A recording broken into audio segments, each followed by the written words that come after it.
to People and Issues. I'm Raziah Athman. Thank you so much for joining us. Tonight on the program, the story of the Adoko family who are in the eyes of the storm since their daughter, last-born Maria Achola, was diagnosed with hepatic liver failure. Unfortunately, there's no capacity in Uganda to conduct a liver transplant, which she needs. There's no human resource or equipment necessary for the procedure. Yet, liver disease could be the silent pandemic in the country.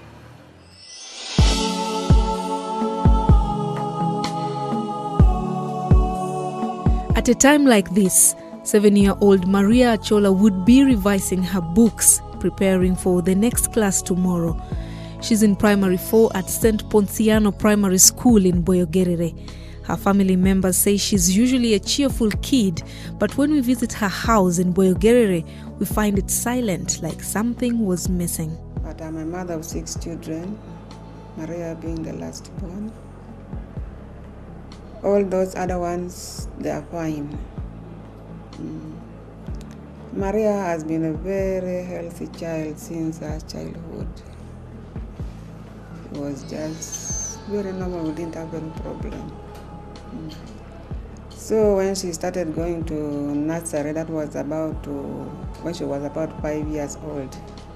As usual, this normal malaria, on off, it was not serious. Not until 2 months ago, when she developed this yellow eye. Maria Achola is the last born of 6 children, being the youngest. Her parents, Vincent Adoko, a farmer, and Rose Adoko, a tailor, still wonder how she could have gotten to this state. She had suffered fever on and off for months. For me, when I was coming from home, I thought it was yellow fever disturbing the girl. But when we reached here, it turned out to be something else. Maria was realized to be having hepatitis, according to the doctor's report. She has gone difficult time from that time up to now. When you look at her in the ICU ward, she's just losing, and we have no hope for her life. We are really depressed.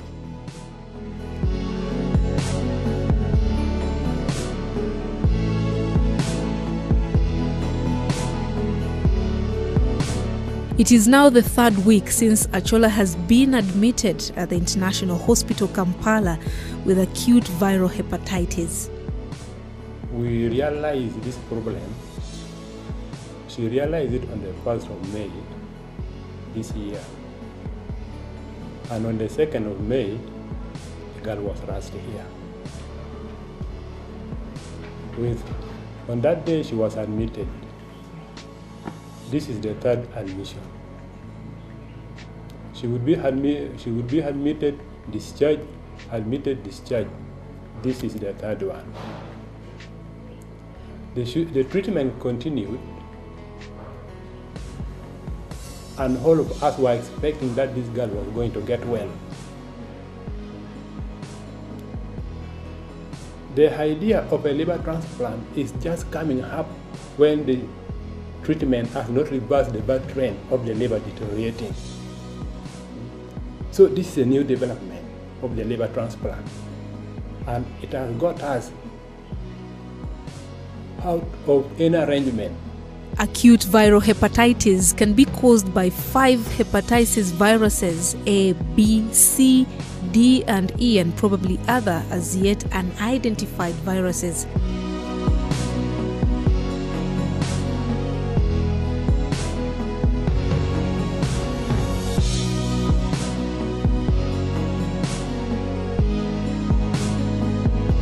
Hepatitis A virus is the most common cause, followed by hepatitis B virus. Engaging in certain activities such as getting a tattoo or body piercing, sharing needles to inject drugs, or having several sex partners increases the risk of developing hepatitis. But how did Achola get infected in an environment like this, where she spends most of her time?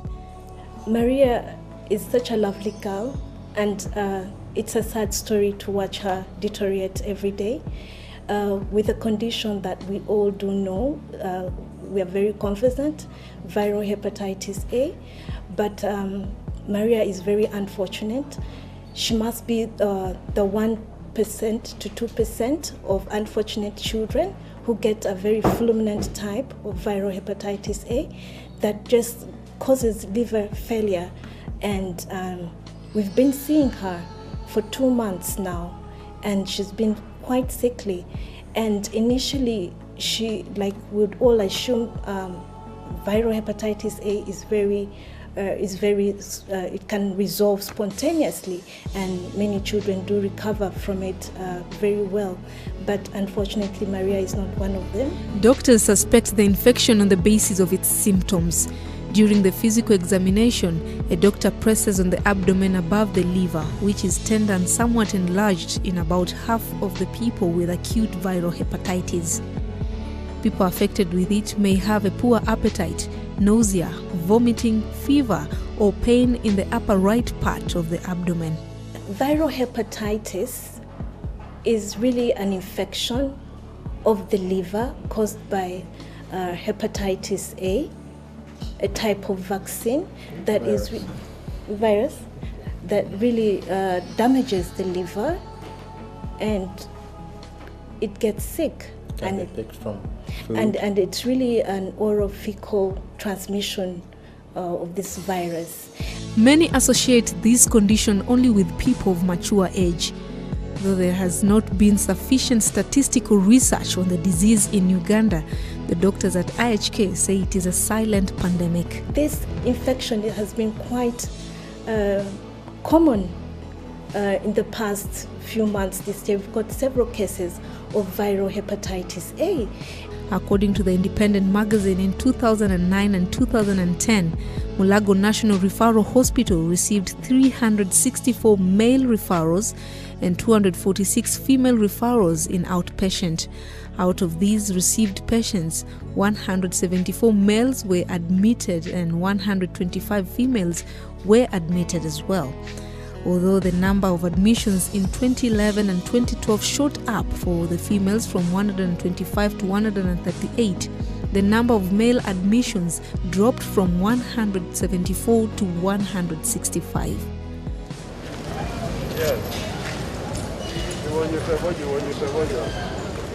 When Achola's condition deteriorated, her eyes turned yellow. It could have lasted for 2 weeks and disappeared like in most cases, but her doctors say her liver can only be revived through a liver transplant, a procedure that can't be performed locally in Uganda. Normally, something complicated as this needs a lot of planning. If a system has not handled something before, you don't want to try out and do, try and error. There's a lot that goes into transplant that must happen, or a lot of care that is needed before the transplant, during and after. So given the current situation, I don't think this is something that can happen within Uganda, because there's a lot of the team itself managing a transplant patient. The post-op complications need to be managed by a team that has handled this before, especially given the sensitivity of this. So under the circumstances, I would say not really lack of equipment, but you would say lack of experience right now with the team that we have in handling a transplant patient. It needs time for people to get used to. Going to India for this surgery would cost the family an estimated $12,000 or 133 million shillings.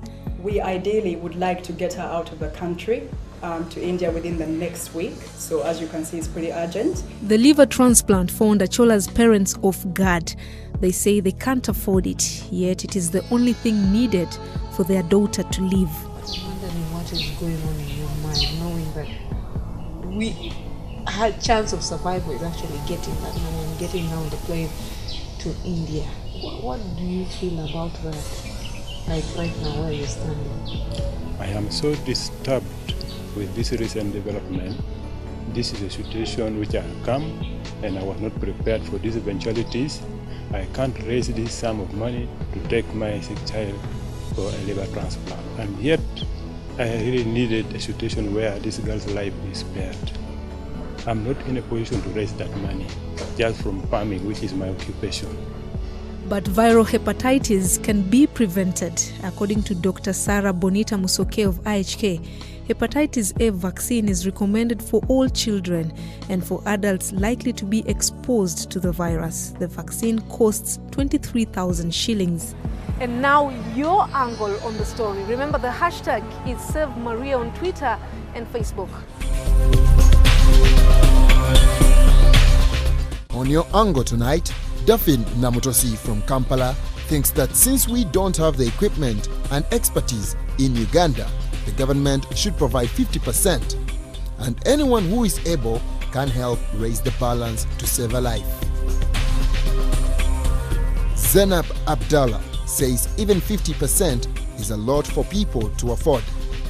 How can the entire country not have equipment required to save lives, yet they spend money on trivial issues and hefty salaries instead of medical equipment? Mwajuma Kantono's view is that government is literally capable of buying such equipment, let alone training specialists to attend to such delicate procedures. For how long are people going to be fled out to get medical attention?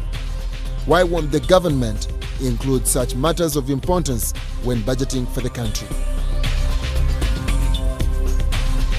While Iriokot Stella from Masaka says that government should use part of the taxpayers' money to finance such delicate health issues, since the direct taxes that we pay are even so high, we need to see it being put into use.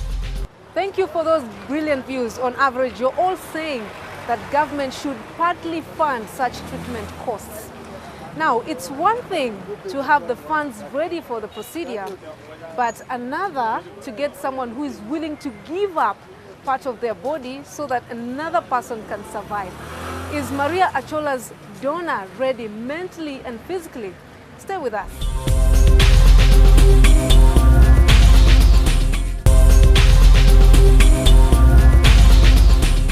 Thanks for keeping it urban. You're watching a special edition on People and Issues, Liver Transplant, hashtag Save Maria. Maria Achola has about 10 days before her case could turn fatal. But funding aside, we talked to her potential donors, Caesar Adoko and Paul Adoko, who were scared to death, but more than ready to give up their lives for their sister's survival. Caesar Adoko is 23 years old, a fresh graduate from Makerere University. He is the chosen one for this transplant to succeed. He will be cut open and part of his liver removed to be planted on Maria Achola's failed one. And Navas Adoko is ready for it. Actually, it has been running over my head, and as a human being, we all have the same answer, that you can't be so sure that this thing here will turn out good for you. But on the other hand, I say, I am prepared because I am ready to do whatever it takes to get that little girl off that situation. Because if I am the only person who has the solution to it, why not give it? Why not give it? And at least I have assurance from the medical personnel that I can do good just fine with that part off. So if I can, like, since I have that assurance, at least I think I can risk it. I can risk even more for that. A liver transplant involves replacing a diseased or dead liver with some or all of a healthy liver from another person, medically known as allograft. The most commonly used technique is orthotopic transplantation, in which the native liver is removed and replaced by the donor organ in the same anatomic location as the original liver. The surgical procedure takes 4 to 18 hours depending on the outcome. We estimate 21 days in hospital. Then there is about another 6 weeks of follow-up of the patient, depending on how well she does. When someone is given a liver from someone else, the immune system initially tries to fight off the new liver. And that's the process that needs to be controlled. And the control of the immune system, once the team there is happy, you're looking about maybe a month total of someone being away and then back. To make a liver transplant, there's an awful lot of specialty that is needed. We're not just looking at the surgeons, We're looking at gastroenterologists who are pediatricians. In Uganda, we don't have a pediatric gastroenterologist. This is a pediatrician who's specifically trained to handle liver disease in children, and we don't have that. And for Maria's case, we failed to get any consults here in Kampala. Caesar Adoko, like every member of the family, is struggling hard to contribute to the funding needed for Achola's surgery in India. If it is successful, he will stay in New Delhi, where Indraprastha Apollo Hospital is located, for 10 days. It has me that a small girl like that could have to be part of such a serious pain. And I really feel like, if there's something that I can do, maybe to just lessen that pain, to maybe just make the pain go away or do something, because I've been with her in hospital and she's not okay. Sometimes she talks and again she gets down. I feel like I must have had some superpower to just maybe do something to help her. It's really painful for me, not only for me but for the entire family. And the people around the village who have always been knowing her, they are really so also in pain. Just in their school here, when we showed them about what is happening to Maria, they were all broken down. So it's not just for me, it's generally for everybody who knows Maria. She's a young girl. I feel like she deserves something better than that state, that pain. Paul Adoko is 18 years old, a brother to Maria Achola, also a potential donor. When he was at school, he knew his sister only had a fever that would clear soon, but on coming back home, he could not believe the agony his sister was going through. It broke him down. How have you been, living knowing that your last born is in that critical condition? What goes on in your mind? Actually, I just came back from school. Maria has been sick since. But when I went to school, I thought, on the station day I called home, they told me she's improving. Then I came home, I was just told she's still in the hospital. Then I went to see her. I just broke down, knowing Maria could not recognize me. Tried to talk to her. She was just looking at me, she was keeping quiet.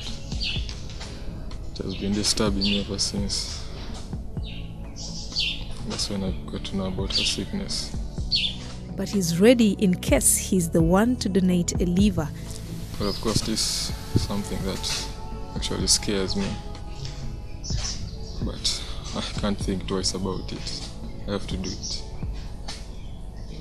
And I want to do it. And what about your friends, anyone that you know? Have you told them that your sister needs help and that they need to contribute money? No, I've interacted with my friends when I told them earlier before I knew it could come to this. I told them my sister is sick, but she's improving, and that's the good news I've got. I told them that's the good news I've got. But coming back home, it's just, I can't tell them they're at school now. And how often do you go to the hospital? I've gotten a chance to go there once.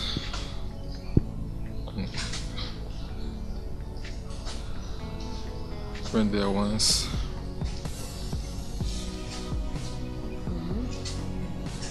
And I know next time I want to see her, I don't want to see her like that.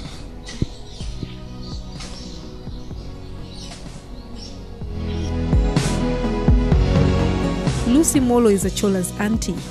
My relationship here is Rose Adoho, the mother of Maria, is my sister-in-law. She's a sister to my husband. She has been by her side at the hospital since her admission. It has been very difficult since we have stayed there almost for 2 and something months. It is 2 months and I think some weeks. You've been in the hospital throughout? No. She was admitted on the 2nd. She finished 1 week, discharged. Then again she came back. They went back for review. When they went back for review, they were again admitted, readmitted for the second time. After admission for the second time, they were discharged. Then they again went back for review. They were again admitted third time, whereby she's still there up to now, around 20 something of June. That's when the third admission took place. She says she would be willing to give anything for the little girl's survival. I really feel bad for her. For me, I never thought such a size of a child would have that problem of a liver. I've been thinking maybe it is big people who have been drinking, smoking, what. But when we came to know during the first admission that she had a liver problem, it disturbed us a lot. We were told she had hepatitis A and a liver problem. So we were thinking, where did this girl get this hepatitis? How did she get this hepatitis A from? Which has affected her liver. What's your plan? Are you also part of the group that will go to India? No. Because they only want 3 people. The patient, the donor, and maybe one of the parents. If they had wanted more people and the money was there, I would just go. Because now financially, you don't have money for 4 people. Not even for 3. Not even for 2. So we are just there. Today morning, what were the doctors saying? Today morning I have not met with the doctor. Because when we were coming, the doctor was just entering. So I have not met with the doctor today. But viral hepatitis can be prevented, according to Dr. Sarah Bonita Musoke of IHK. Hepatitis A vaccine is recommended for all children and for adults likely to be exposed to the virus. The vaccine costs 23,000 shillings. Hepatitis A is a immunizable disease. Many children can't be vaccinated against hepatitis A after the age of 1 year, and it's not covered as a routine vaccination among immunizable diseases. This is a vaccine that you would go up and get your child vaccinated for privately if you can, at a cost. And unfortunately, many of our children have not gotten these immunizations as recommended. In most people, special treatment is not necessary, although people with unusually severe acute hepatitis like Maria Chola may require hospitalization. People with hepatitis should not drink alcohol until they have fully recovered.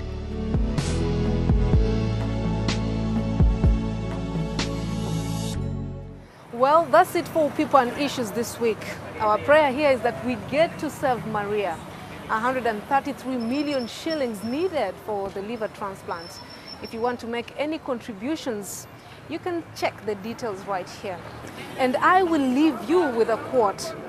The Buddha once said, "Without health, life is not life. It's only a state of languor and suffering, an image of death." Thank you so much for watching. I'm Raziah Athman. Until next week, the hashtag is People and Issues on Twitter. You could also follow me at Athman or at Urban TV Uganda for your feedback and story ideas.